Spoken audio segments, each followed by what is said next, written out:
মাঝে মাঝে লাঞ্চ টাইমে ভুনা খিচুড়ির সঙ্গে চিকেন হলে কেমন হয়? আশা করি মন্দ হয় না। হ্যালো এভরিওয়ান, আসসালামু আলাইকুম। আশা করি সবাই ভালো আছেন। আজকে আমি নতুন একটা ভিডিও আপনাদের সাথে শেয়ার করব। আমরা তো সবসময় দুপুরে ভাত তরকারি খাই, মাঝে মধ্যে যদি একটু ভুনা খিচুড়ির সাথে চিকেন করি কিংবা অন্য কিছু রেসিপি করি তাহলে মন্দ হয় না। এতে করে কিন্তু খাওয়ার চাহিদাটা বাড়ে। তো চালগুলো ভাজলাম, চালগুলো ভাজতে ভাজতে তো এতে পানি, কাঁচামরিচ, ধনেপাতা অ্যাড করলাম। আর বসানোর পুরো ভিডিওটা দিতে পারি নাই, তার জন্য আমি দুঃখিত। তারপর বসানো শেষ। অন্যদিকে আমার চিকেন আনা হয়েছে বাজার থেকে। তো ফ্রিজে গরুর মাংস থাকা সত্ত্বেও বাচ্চারা চিকেন পছন্দ করে, চিকেন ওদের জন্য বেশি করে নিয়ে আসলাম। ব্রয়লার মুরগিটা ওদের খুব পছন্দ। তো ওগুলো কেটে চলে অন্য পাশে তরকারি বসিয়ে দিলাম।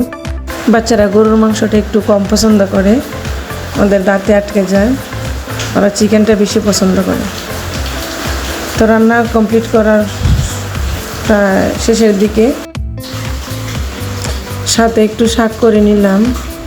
তো এই ছিল আজকের ভিডিও, এই পর্যন্তই। ভালো থাকবেন আর সবাই অবশ্যই আমার চ্যানেলটা সাবস্ক্রাইব করবেন। আল্লাহ হাফেজ।